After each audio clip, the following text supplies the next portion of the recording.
Boa noite. É com muita alegria que recebi o convite dessa casa para falar um pouco do muito que a gente aprendeu sobre a doutrina. Eu vou falar de um assunto que todo mundo tem medo de falar, porque acha que é pecado falar de pecado. Não mexe não, que deixa quieto, faz de conta que está tudo certo. Mas por que a gente tem que ter medo do pecado? Nós não temos que ter medo do pecado. Nós não temos que ter medo do delegado, nós temos que ter respeito. Não temos que ter medo do juiz, do soldado, da polícia. Nós temos que ter respeito pelas coisas que nos orientam. Então vamos falar um pouco do pecado. Vamos dar uma historiada para depois ver a forma prática de como conduzi-lo, para que no dia a dia a gente, espíritas, sabedores da nossa necessidade da evolução moral e espiritual, saibamos conduzir o pecado de uma forma tranquila, sem estresse, sem medo, sabendo que devemos e não devemos fazer. A palavra pecado, na concepção religiosa, é tudo aquilo que vai de encontro às orientações de Deus. Tudo que conflita com as orientações de Deus. Né? A desobediência à vontade de Deus é considerado pecado. Então nós vamos desenvolvendo pelas várias religiões, e depois chegar numa forma prática de conduzir sem ter medo, sabendo o que devemos ou não fazer. Do hebraico, chama ratá, e no grego, amartano, significa errar o alvo. Eu dou um tiro, dou uma flechada, eu errei o alvo. Isso seria eu pequei, eu errei o alvo, eu perdi o foco. Eu saí do caminho, dos tempos atuais para a gente. Né? E do latim, né, foi convertido em peccato. A própria Bíblia dá uma explicação. Né? Todo aquele que pratica o pecado transgride a lei. De fato, o pecado é a transgressão da lei. Okay? No judaísmo, é considerado pecado a violação de um mandamento divino. É considerado pecado, a violação de um mandamento divino. Na perspectiva da Igreja Católica, é uma palavra, ou uma atitude, ou um desejo contrário à lei de Deus. Tudo que tanto vai de encontro à lei de Deus, né? Causando com isso a ofensa a Deus e ao seu amor. E na perspectiva católica também, ela diz que a continuidade do pecado, o vício de se pecar, é um grande problema. A gente acaba achando que acaba virando regra. Isso acaba, então, criando 7 pecados capitais. São formas práticas de se definir para as pessoas poderem se controlar. Seria a soberba, a avareza, a inveja, a ira, luxúria, a gula e a preguiça. São vícios do pecador. Ele vai cair numa dessas trilhas aí. Na perspectiva da igreja protestante, não é nada diferente. É a transgressão aos mandamentos de Deus. Né? Segundo João 3:4. A lei de Moisés tinha dois focos. A lei de Deus promulgada no Monte Sinai, ela é rígida. Mas ele tinha que também dar uma melhorada na lei dos homens. As pessoas estavam acostumadas com o Egito, muita imagem, muitos deuses, então ele tinha que ser um pouco mais rigoroso. Né?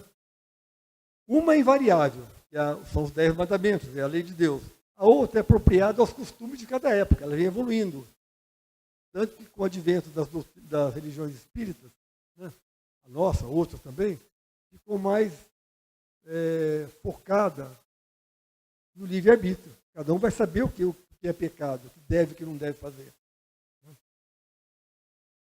Então, e Moisés, para ter autoridade sobre as leis que ele divulgou, ele ter força, ele tinha que jogar numa divindade, por medo nos homens. E até hoje é assim. É pecado, não faça isso. Não pode subiar depois das 6 da tarde, na época da quaresma. Eu, quando era criança, era isso. Não podia subiar depois das 6 da tarde, que o mal, né, o capeta pegava a gente. Não podia não sei o quê, não podia desobedecer o pai. Tudo era pecado.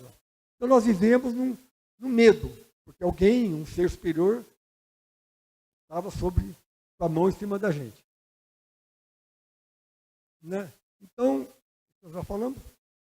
Aí, com a chegada de Cristo, ele não mudou a lei de Moisés. Ele foi melhorando a lei de Moisés. Tudo na sua época, com a evolução das pessoas daquela época. Né? Então, ele já foi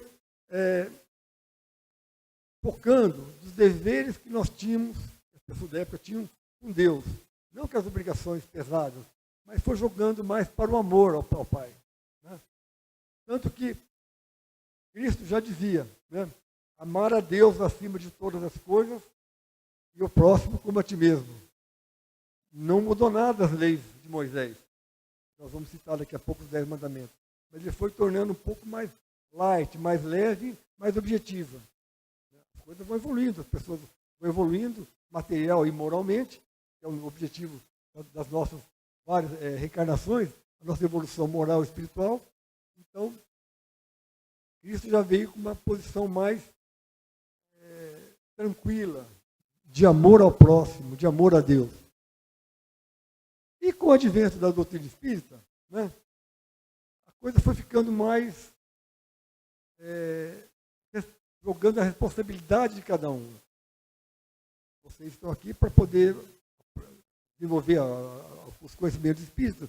A gente pode perceber que cada um tem o seu livre-arbítrio, a coisa fica mais, não é mais fácil, mais difícil, fica mais individual. Cada um sabe o que deve e o que não deve fazer. O anjinho do bem e o anjinho do mal. Né? A mamãe falava para a gente. A gente sabe. Ah, mas eu sou ignorante. Não existe ser ignorante espiritual. Pode ser com falta de conhecimento, cultura. O engenheiro, é médico, é doutor, é pós-doutorado. Tudo bem, mas pode ter uma pessoa super humilde que não tem escola, ela pode ter mais sabedoria do que eu muito letrado por aí. Então, isso independe de cada um. E como a doutrina espírita está apoiada num tripé, religião, filosofia e ciência, ficou mais fácil de se explicar tudo. Kardec, quando divulgou a doutrina espírita, apoiou a doutrina espírita num tripé. Ela é religião, ela é... Está ouvindo bem atrás? Tá bom, né? Voz um pouco rouca, mas eu vou tentar falar bem. Então, fica mais fácil de entender. Para você ter uma ideia, nasci numa família protestante. Até os meus 18 anos, protestante, com a Bíblia debaixo do braço. Fui para a faculdade, a gente fica bicho grilo, papapá. Aí, eu quis voltar para ter uma religião de novo.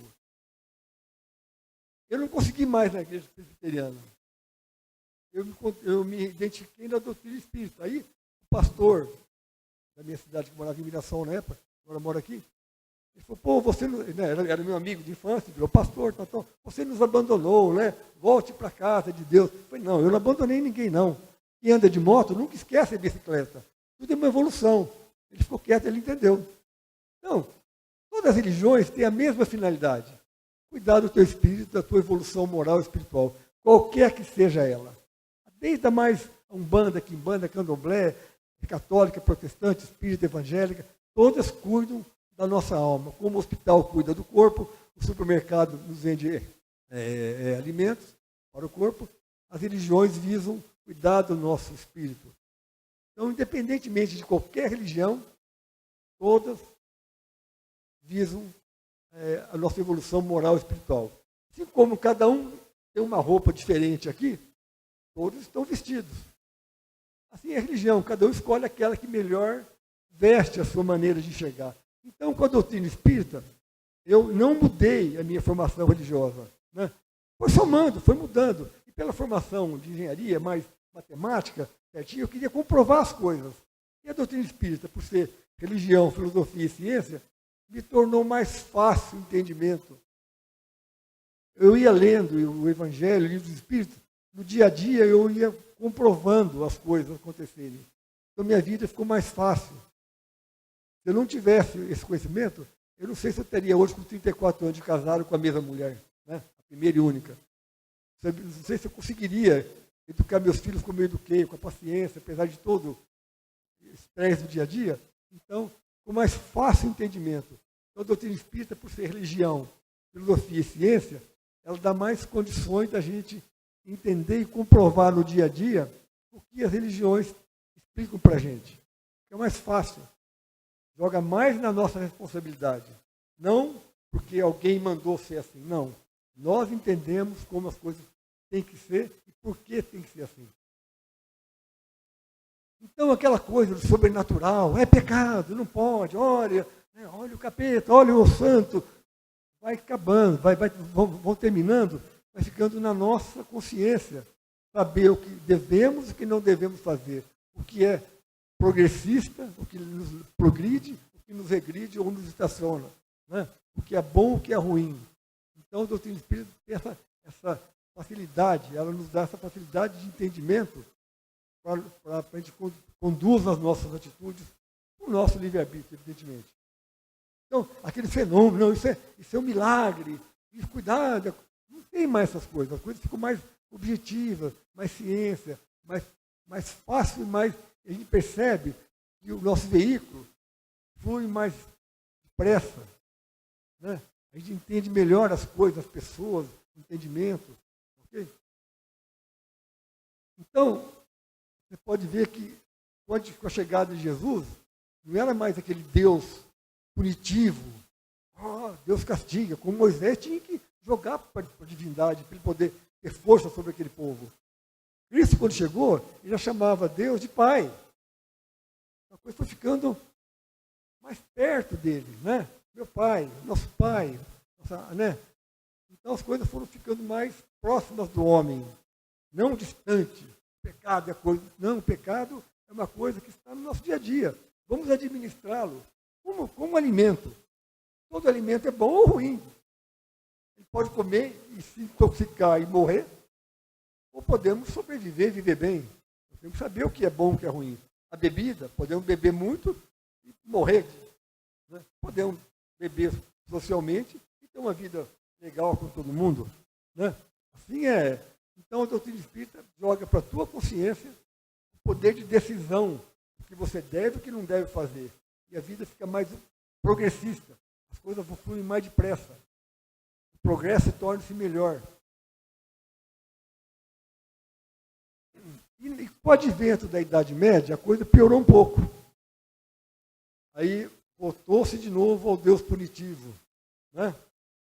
Precisavam ser, as pessoas que não cumpriam as obrigações, as leis divinas, eram castigados. Né? Então ficou uma época negra da história, né? A Idade Média. Voltou um pouco, não é que regredimos, estacionou um pouco, né, esse ideal. Até a chegada das doutrinas espiritualistas, Kardec e outros, que foram amenizando esse entendimento de céu, inferno. Cuidado, vai para o purgatório, vai para o inferno, vai queimar no mármore do inferno, não sei. As coisas ficam menos punitivas e mais a gente vai procurar nas pessoas, não os defeitos, mas as qualidades. O que eu peguei, o que eu errei, já foi. Eu não sou mais o que eu fui ontem. O que eu fui ontem já foi, já morreu. Águas passadas. Eu sou hoje o que eu aprendi de ontem para hoje. Diz que uma vez, acho que Buda estava numa reunião com seus discípulos e teve lá um bafafá, um bate-boca, lá, um desentendimento, e um dos discípulos deu um tapa na cara dele. A discussão esquentou e viu aquele vucu-vucu, chega para lá, tal. Bom, aí na próxima reunião da outra semana, os chegados em Buda, e aí, mestre, o que você vai fazer, né? Como vai ser a próxima reunião? O que você vai falar? Como você vai punir aquele discípulo? Por nada. Como? Ele te ofendeu, te cuspiu no rosto. Não, mas aquele que está lá não é ele, da semana passada. Ele está aqui hoje olhando para mim, com certeza ele refletiu e mudou. Eu também não sou mais daquela pessoa da semana passada. Eu também aprendi a ter mais paciência e perdoar as pessoas. Então, a gente vai evoluindo pela forma de enxergar as coisas, de conduzir, de administrar o que é pecado, vamos dizer. O que é certo, o que é errado. O que é saudável, o que é insalubre. O que é progressista, o que é regressista. Fica da nossa consciência o nosso livre-arbítrio, que todos têm, independente de cultura, de grau de estudo. Pode ser o mais letrado, como o mais humilde analfabeto, a moral dele, o espírito dele, pode ser mais evoluído que uma pessoa estudada. Então, todos têm o seu livre-arbítrio, o seu conhecimento, e às vezes mais que uma pessoa diplomada. Então, na lei do Antigo Testamento, Moisés era a figura, né? As leis eram personificadas na pessoa de Moisés. Com a chegada do Cristo, tudo se personificava ao Cristo. Na terceira revelação, não tem nenhuma pessoa que simboliza o que a doutrina espírita nos ensinou. Não é uma pessoa, não foi Kardec, não foi ninguém. São os espíritos que nos orientaram. Então, espíritos que são as vozes do céu. Então não é a pessoa de Moisés, depois Cristo, depois fulano, não. A espiritualidade que já nos orientou e nos deu mais condições de entendimento, através da nossa observação, de ciência, da filosofia, da religião, de entender melhor o que é certo e o que é errado para cada um. Às vezes o que é certo para mim é errado para a pessoa, pelo grau de evolução de cada um. Não importa. Cada um tem seu caminho para trilhar. Você não faria aquilo. A pessoa fez. Às vezes a gente carrega 10 quilos a pessoa carregando meio quilo se esforçou mais do que nós com 10 quilos. Então, cada um tem um grau de evolução e cada um é cada um. Cada um é o seu referencial. Não podemos julgar uma pessoa baseado na outra. Cada um tem um nível de conhecimento, um nível de evolução moral, um nível de saúde, uma predisposição, um passado, seus traumas, seus grilos. Então, não devemos julgar ninguém. Devemos, se não pode ajudar, não atrapalhar. E, possivelmente, colaborar para que todos evoluam. Né? Esse é o nosso objetivo. Então, assim como Cristo disse, não vim destruir a lei, porém, cumpri-la, as leis de Moisés, a doutrina espírita também não veio destruir a lei cristã, mas dar-lhe execução, de uma forma prática, objetiva, e de um fácil entendimento. Né? Então, eu já falando.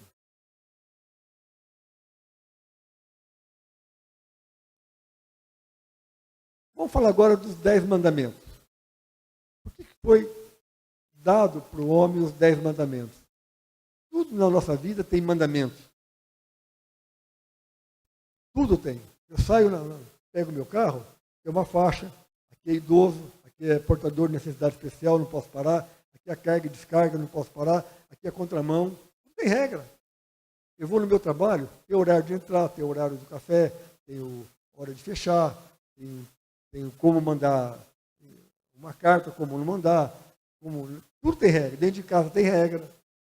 Tudo tem regra. Então, para ordenar o homem, para ficar mais fácil, Deus deu para Moisés os 10 mandamentos. Foi uma forma de facilitar o entendimento do homem para que ele cumprisse as suas necessidades para que evoluísse moralmente, espiritualmente. Né?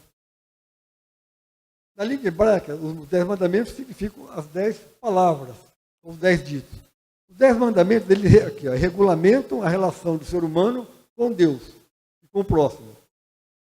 Para vocês terem uma ideia, nas várias religiões, o judaísmo católico, ortodoxo e protestante, que vieram em épocas diferentes, o judaísmo 10.000 anos antes de Cristo, né? O católico 400 anos depois de Cristo, o ortodoxo 11 séculos depois, o protestante no século XVI.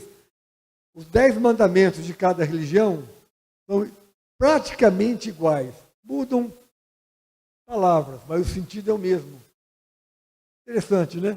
Então, a orientação da espiritualidade para com os homens, em épocas diferentes, em religiões diferentes, não é a mesma. Então, faz sentido. Se cada um tivesse seus mandamentos diferentes, quantidade diferente, era de se estranhar. Mas todas elas, em épocas diferentes, em forma diferente de entendimento, tiveram os mesmos mandamentos. Né? Eu vou ler para a gente recordar. Né? Eu sou o Senhor, teu Deus, não adorar ídolos, né? Não usar o nome de Deus em vão, manter sagrado o dia do Senhor, honrar o pai e mãe, não assassinar, não cometer adultério, não roubar, não prestar falso testemunho e não cobiçar a casa do próximo e a mulher do próximo, ou o marido do próximo, da próxima. Né? Então, esses 10 mandamentos foram iguais para essas 4 religiões. Então tem um fundo de verdade nisso. Né? E no século IV, depois melhorado no século XIII, até a religião católica assumiu, criou-se os 7 pecados capitais para enquadrar o não cumprimento dos 10 mandamentos. Eu estou fazendo um histórico para poder chegar, para vocês entenderem melhor a prática do dia a dia. Como eu tenho que fazer então, como eu devo entender no dia a dia para eu cumprir os 10 mandamentos de Deus? Então, foram criados os 7 pecados capitais. Ou um ou outro a gente cai. Não cai num, cai no outro, cai no outro, cai no outro. São formas de enquadrar quem não cumpria os 10 mandamentos. Então, a gula, eu não vou ler tudo, só vou ler o básico.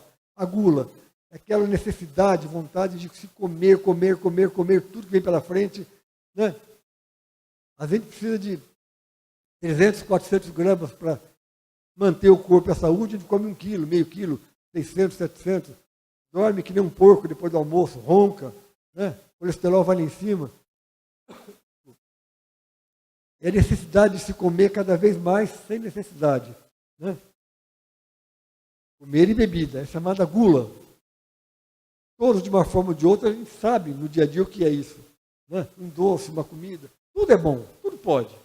Só que tudo, pode beber? Pode, mas se beber demais, vai se embriagar, vai sair do sério. Posso comer doce? Pode. Comer demais, teu diabetes pode subir, a gordura, o triglicérides, o coração infarta, tudo tem um preço. Então a gula é um dos 7 pecados capitais. Primeiro, a avareza é a ganância, né? É a vontade exagerada de possuir tudo que é bom. Ah, eu comprei o celular. Ah, porque eu comprei não sei o quê. Ah, porque eu tenho agora um carro com que eu aperto o botão, ele pega a faixa, ele faz a leitura da faixa da estrada, e se eu saio da estrada, ele volta sozinho, como já tem hoje, já tem carro sem motorista. A minha televisão é tantas polegadas, basta fazer assim, ela liga. Aquela vontade de ter, e não sair do shopping, ter cada vez mais. Às vezes sem precisar. A gente tem um par de pés, só 2 pés, às vezes vai no guarda-roupa, tem 300 pares de sapato. Claro que é gostoso. As mulheres adoram o sapato. Na minha família tinha loja de sapato em Mirassol. Mas a gente tem que saber dosar. Qual é a nossa real necessidade, né, de ter. Nós precisamos ter energia elétrica, então trabalhar, ter dinheiro para tomar água. Hoje quem sai na rua sem ter dinheiro morre de sede. Não tem mais o rio, o córrego, vai lá, toma. Não tem. Tem que ter dinheiro. Para ter dinheiro tem que trabalhar. Para poder pagar a energia elétrica de sua casa, comprar sua roupa, sua comida. Mas isso não é o principal objetivo. O conforto é muito bom. Olha aqui, ventilador, ar-condicionado, luz, né, alto-falante, multimídia, é ótimo. Mas não é o mais importante. O que é importante seria a nossa evolução moral. O resto são acessórios para facilitar nossa vida nesse cenário, esse palco dessa vida. Nós estamos reencarnados na Terra. Se a gente não trabalhar, não tiver dinheiro, não comprar as coisas, não ter as coisas, a gente não consegue viver. Ter um carro, uma bicicleta, uma moto, ou dinheiro para pagar um ônibus para ir trabalhar, nada mais é pertinho do lado, é longe, é metrô, é trem, é estrada. Então, nós temos que ter, mas não é o objetivo. Então, a avareza é aquela necessidade de se ter cada vez mais, e não ser. Ter e não ser. A luxúria, terceiro pecado capital, é o desejo passional, né? Aquele, vamos falar, desejo pelo corpo, pelo sexo, pela sensualidade. Né? Sexo é bom? É ótimo. Todos gostam. Mas ele tem um objetivo, tem um respeito, tem um amor, tem um carinho, tem tem um comprometimento com a pessoa. Quando ele vira só prazer, acaba sendo luxúria, acaba estragando, atrapalhando a nossa evolução, desviando o nosso foco. Que é a origem da palavra pecado, lembra que eu mostrei? É tirar o foco, errar a seta, errar a flecha, errar o alvo. Então, são coisas que atrapalham. A luxúria é um deles, e é muito forte. Basta ver onde tem sexo, dinheiro e poder, sai de perto. Olha nossa Brasília como está, com o poder todo corrompido, né? Mas está mudando, graças a Deus. A ira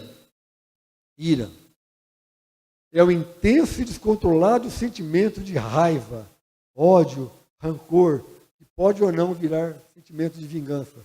Todos têm raiva, todos ficam nervosos. Ninguém fica.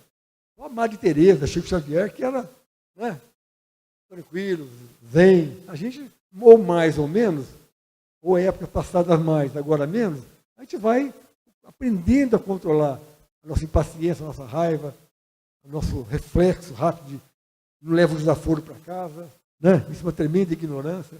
Cada um é cada um. Ah, mas fulano me ofendeu. Ele te ofendeu. Né?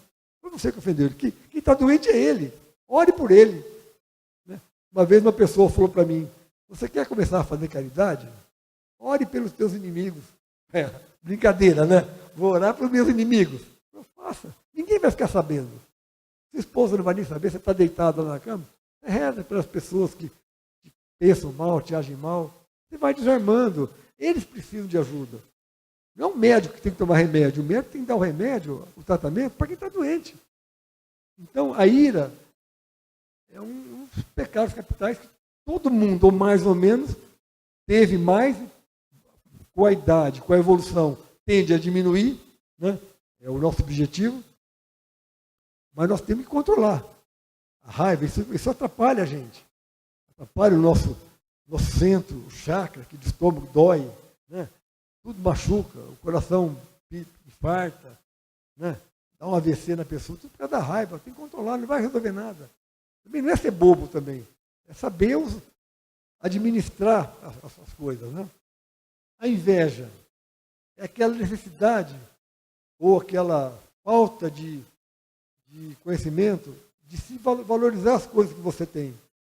Né? Ah, mas eu gostaria de ter. Sim, mas se você não tem, seja grato com as coisas que você conseguiu. Ah, mas eu queria ter um computador assim, um celular assim, uma televisão assim. Sim, vamos trabalhar e vamos tentar. Mas por enquanto tá bom. Não é isso que eu vou ficar olhando a casa do outro, né? Invejando o outro, sofrendo por isso. Claro que eu quero ter um computador melhor, um carro melhor, tudo melhor. Sim, mas não é o meu real objetivo. Enquanto está me atendendo, não é falar é fácil, mas às vezes na prática a gente tropeça nessa inveja. A gente quer ter as coisas, né? Melhor, o celular melhor, o computador melhor, o carro melhor. Às vezes sem necessidade realmente. Ah, porque fulano comprou, quem sabe eu vou comprar também. Calma. É muito bom, mas não é o objetivo da nossa estada aqui na Terra, da nossa hospedagem aqui na Terra. É importante ter as coisas, mas a gente não vive. A gente não consegue trabalhar, né? Mas não tem que ser o objetivo. A preguiça. Esse é um problema. Descansar é uma coisa, lazer é uma coisa. Eu tenho que descansar. Eu tenho um corpo físico, ele cansa. É matéria. Se eu não descansar, eu caio, eu desmaio de sono. Eu paro num canto, durmo e ninguém me chama se eu não parar para descansar. O corpo precisa descansar. Mas lazer é uma coisa. Ociosidade é bem diferente. Ficar ocioso. É ficar horas e horas na televisão vendo nada, vendo bobagem, vendo intriga, briga, gritaria, traição. Tem programas bons na televisão? Muitos bons. Mas tem muita porcaria na televisão, na internet, na rua, no cinema. A gente tem que saber discernir o que é um e o que é outro. E, falando da preguiça, é a falta de trabalho, a falta de iniciativa. Isso vai atrapalhando a nossa relação com as pessoas, com o meio ambiente, que favorece o nosso entendimento, os nossos problemas, Basta você começar a namorar, já cria problema, porque você tem atrito. Né? No casamento, com o filho, com o sócio, com o funcionário, empregado. Basta no lugar ter duas pessoas trabalhando, ficando juntos, já começa a ter atrito. É normal. Cada um tem a seu ponto de vista, sua maneira de enxergar, de conduzir, de querer as coisas. Né? Mas nós temos que saber conduzir, e só através do trabalho e das atividades é que nós vamos tendo esses problemas do dia a dia. Se eu ficar em casa, na preguiça, o dia inteiro à toa, não é saudável para a evolução do espírito. Deu para entender? Eu tenho que trabalhar, eu tenho que ter atividade, eu tenho que ter relacionamento para, através disso, exercitar a minha evolução moral e espiritual. Se eu ficar um cara preguiçoso, que não quer nada, não produz, não faz nada, eu vou ficando para trás. Igual na rodovia, aquele carro que não quer andar, não quer produzir, não quer chegar no horário, vai ficando. Vai ficando, até que uma hora que ele para e dorme. Então, né? E a vaidade. A vaidade, todo mundo tem que ser vaidoso, tem que ter uma autoestima, tem que gostar de si, procurar o que é bom para si. Mas quando a gente começa a gostar demais da gente, querer demais, vai vir a vaidade. Né? É o desequilíbrio da autoestima para cima. Né? A gente tem uma autoestima demais. É demais, só eu que sei, só eu que sou bonito, só eu que tenho o melhor sapato, melhor caneta, vaidoso, né? Tudo. Não é assim. Todo mundo tem o direito de ser feliz, está lutando, erra porque às vezes está aprendendo. Então a vaidade em excesso também é um certo pecado capital. Vamos agora para a prática. Desde que a gente era criança até agora, olha quanta coisa era tida como, ou ainda é tido como pecado, né? Comer demais ou beber demais é pecado. Deus castiga, não pode. Eu fui criado assim. Avareza, luxúria, ira, inveja, preguiça, eu já falei, vaidade, homicídio, adultério, furto, mentira, feitiçaria, idolatria, desobediência aos pais, blasfêmia, embriaguez, dizer palavras torpes, né, e ofensivas às pessoas, calúnia, timidez, suicídio, assobiar depois das 6 horas da tarde. Gente, eu era criança, na quaresma, não podia assobiar depois das 6. Você chama o cara, o mal aí. Né? Não podia. Então, é pecado assobiar depois das 6 horas da tarde. Né? Falar palavrões, depende. Às vezes é, às vezes não é. Às vezes é ofensa, às vezes não é. Desrespeitar os mais velhos, fazer sexo desregrado, masturbação, buzinar à noite. Olha quanta coisa a gente enchia a nossa cabeça. Dirigir na contramão, fumar, ser usuário de droga, falar alto dentro de um templo, é pecado, não pode. Né? Pular fila de cinema, xingar no trânsito, colar na escola, dar troco errado, enganar o cliente, estacionar em vaga de idoso deficiente. Olha quanta coisa, né? Sonegar impostos, deixar sobrar comida no prato, não podia, é pecado. Realmente não é legal. Né? O meu avô falava, né? Repita 10 vezes, mas não deixe sobrar comida, porque tem gente que o que você sobrou está mendigando atrás disso, ele falava para mim. Sofreu em guerra, sofreu, né, como imigrante, então ele não deixava sobrar comida no prato. Pega pouco, repete, mas não deixa sobrar. Então era pecado. Falta injustificado no serviço, mentir para o patrão, não pagar as contas, omitir informações, deboche, corrupção, bullying, baile de carnaval. Baile de carnaval é pecado? Para o evangélico é. Depende de como você encara o baile de carnaval. E lá tem muita sensualidade, sexo, droga, cigarro. É um perigo. Se você não tiver equilibrado. As tentações são grandes com a bebida, sexo, droga, tudo. Então, é um chamarisco para a perdição. Se você vai estar equilibrado, moralmente equilibrado com a família, os filhos, os amigos, e sabe conduzir, depende tudo da intenção de quem faz, né? Então, o pecado, nós estamos começando a entender que não é o ato em si, é a intenção de quem o pratica. A intenção com quem você está, a intenção. Se eu pegar nosso amigo aqui, eu estou dando murro no peito dele, pá, pá, pá, pá, pá, é pecado? Aí vocês tiram eu de cima dele. Ele acaba de infartar e morre. Eu estava fazendo uma massagem cardíaca nele. Então, o ato em si não é isso, é a intenção de quem faz. Se eu falar um palavrão para um amigo, ou seu nome qualquer, depende, se eu estiver ofendendo, não é legal. Cria uma turva nosso espírito. Agora, se for um tom de brincadeira, é um apelido, não há maldade. Então, pecado não é o ato em si, mas é a intenção de como a gente age. Aí a doutrina espírita que já vai nos ensinando como administrar isso aí. Então, vamos desmistificar o pecado. Tirar esse mistério do pecado. No trânsito. O que seria pecado no trânsito? Andar na contramão, atravessar o sinal vermelho, concorda? Então, desrespeitos à lei. Seriam pecados, entre aspas, para o trânsito. Né? Exceder os limites de velocidade, estacionar no lugar proibido, dirigir embriagado, sem habilitação, não fazer manutenção do veículo, né? Aquela vistoria. Seria para o trânsito, seriam os pecados do trânsito. Você está desrespeitando, você está atrapalhando a evolução do trânsito. Né?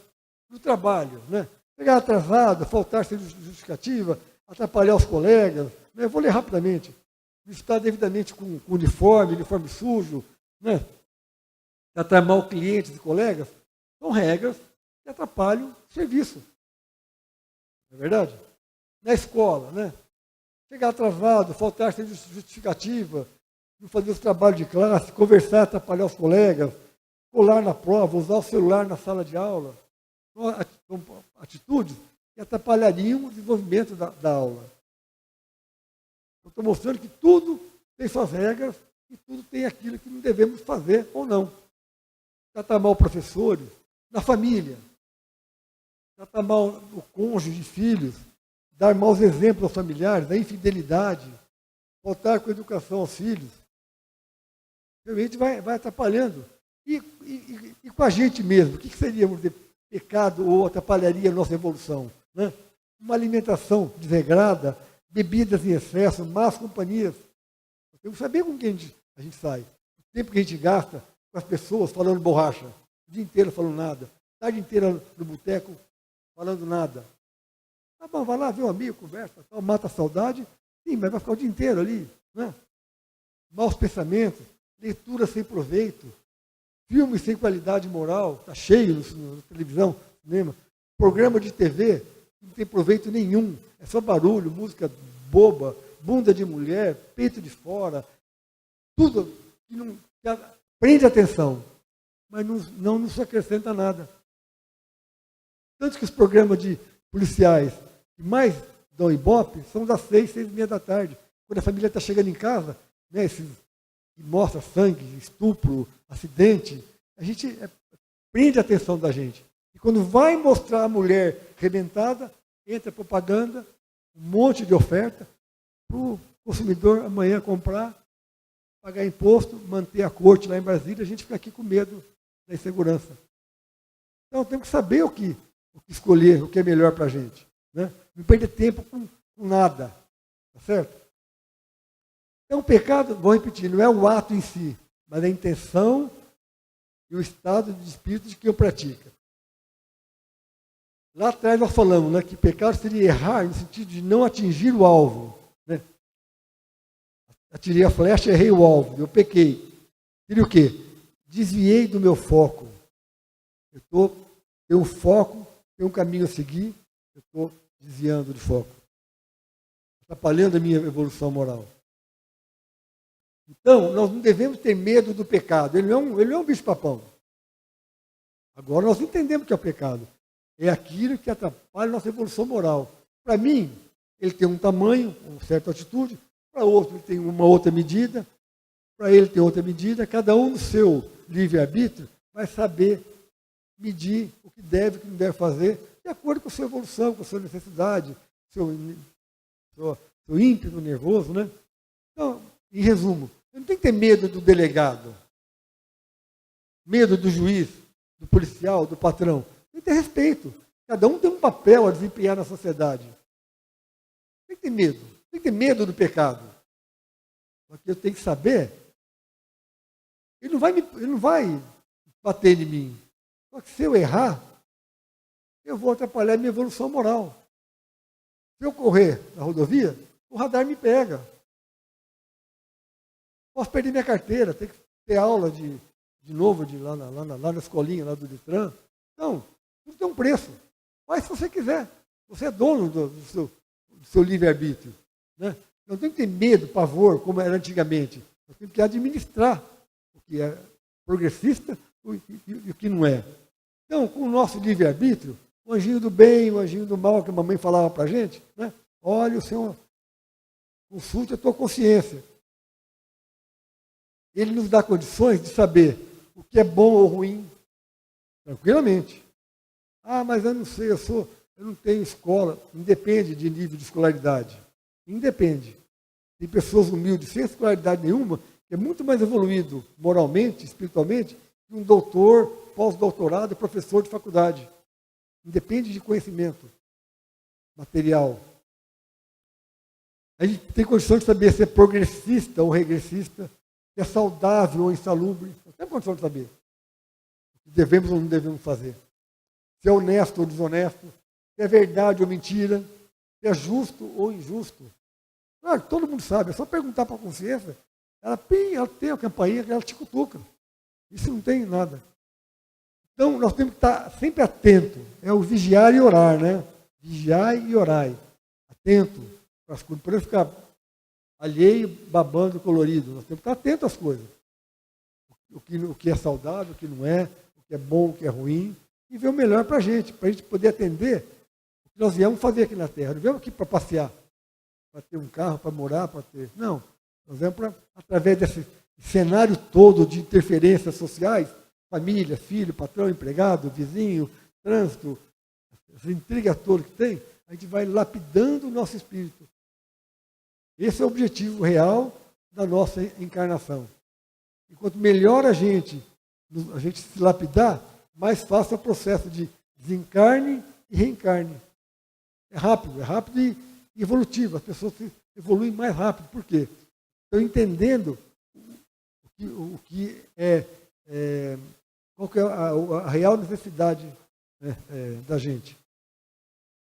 Então, para a gente mudar, quando a gente erra, por exemplo, primeiro a gente se arrepende, né? Se arrepende, não devia ter feito aquilo. Não, você não vai mudar se você não entender que você errou. Depois você vai espiar, você vai sofrer com aquilo lá. Vai pagar aquela multa, a pessoa vai ficar de cara virada com você, vai perder o emprego, algum preço vai ter. A tua consciência vai ficar pesada, vai dar um sofrimento para a gente. E a terceira etapa, que pode ser imediata ou demorar, depende do grau de evolução de cada um, é a reparação. Se eu tiver a oportunidade de um dia chegar naquela pessoa e me retratar, ótimo. Se eu não tiver condições, faça através da oração, da prece. Até da prece, a gente ora para aquela pessoa, às vezes até já desencarnou ou não. Vai aliviando o nosso coração. Tá certo? Então, observe o seguinte, a lógica dessa proposta nossa aqui. Quando a gente se retrata com alguém, para nós, o que nós ganhamos? Pelo nosso amadurecimento. Quando a gente aprende a administrar o pecado, uma ofensa para alguém, um maltrato. E o outro que a gente tratou mal, ofendeu, né? Por ser valorizado e ter a oportunidade de consertar aquele erro. Né? Ou, às vezes é um erro com alguém, às vezes é um erro com a gente mesmo. Não é verdade? Então, quando eu tenho espírito, a gente não está preocupado com os teus erros, com as tuas falhas. Estou preocupado com as tuas virtudes. Erro, a gente termina. O que eu fiz no passado, eu não faço mais. Ah, mas aquela madame ali, ó, ela é prostituta daquela casa lá. Olha como ela anda bonita agora. Era. Não é mais. Era por quê? Você sabe por que ela era prostituta daquela casa? Não sabe. O que ela passou na vida, com pai, com mãe, com padrasto, necessidade. primeira oportunidade que ela teve, ela saiu daquela vida. Então, o que a gente foi, o rio já levou aquela água. Agora, não é a gente desempenhar um papel de bonzinho e por dentro ser ruim. Não. A gente realmente ter mudado, ter evoluído, o que passou para trás já foi. Nós já fomos aquilo, ontem, anteontem, o ano passado, 10 anos atrás. Nós evoluímos. Esse é o real objetivo da nossa reencarnação. Então, nós temos que estar preocupados com as virtudes da gente. Nós temos que galgar virtudes.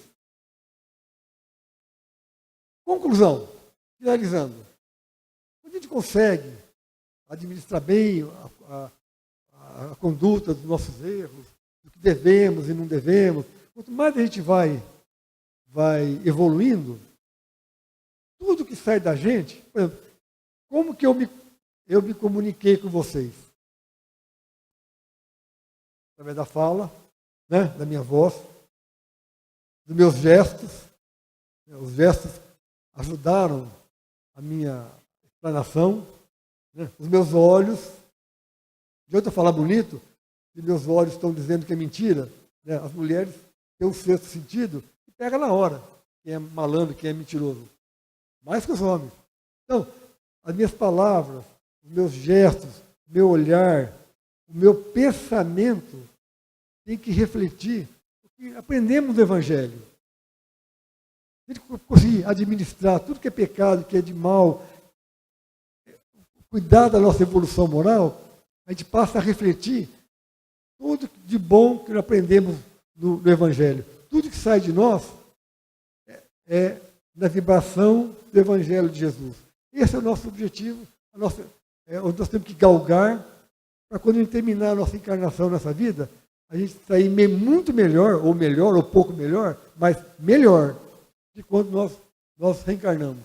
Esse é o real objetivo das nossas várias e milhares de reencarnações. É uma escada. Nós estamos sempre evoluindo, degrau por degrau. E uma encarnação, Santo Agostinho dizia o seguinte, a gente está sempre evoluindo, encarnado ou desencarnado. Degrau por degrau. Durante uma reencarnação, a gente sobe um andar. Em vez de subir 21 degraus, a gente sobe nós temos condição de subir um andar. Tamanha a quantidade de problemas e atritos que nós temos na nossa vida, nesse cenário, né, aqui na Terra. Então, meus amigos, vamos procurar, não vamos perder o foco. Perder o foco seria pecar. Perder o foco. Em tudo, no trabalho, na viagem, na família, na educação, no respeito às pessoas, no julgamento das pessoas. Nunca perder o foco. E o objetivo nosso é evolução moral, espiritual e, se possível, ajudar quem está próximo da gente. Muito obrigado, grato pela paciência.